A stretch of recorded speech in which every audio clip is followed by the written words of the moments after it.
বর্তমান সময়ে টি-20 হলো ক্রিকেটের সবচেয়ে জনপ্রিয় একটি ফরম্যাট।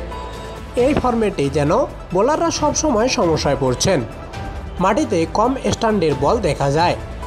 বুধবার সানরাইজার্স হায়দ্রাবাদ ও লখনৌ সুপার জায়ান্টের ম্যাচ দেখলেই ছবিটা পরিষ্কার বোঝা যায়।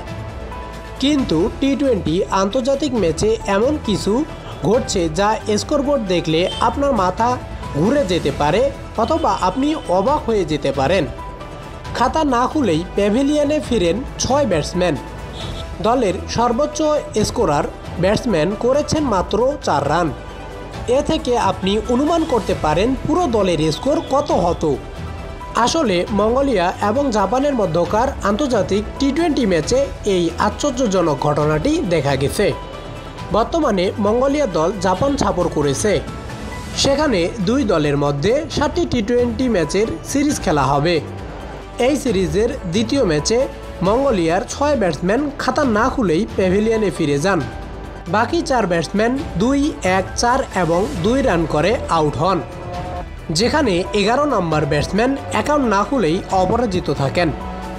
মঙ্গোলিয়া দল এই ম্যাচে মাত্র 12 রানে অল আউট হয়ে যায়, যা টি-20 আন্তর্জাতিক ম্যাচে ইতিহাসে যে কোনো দলের দ্বিতীয় সর্বনিম্ন স্কোর।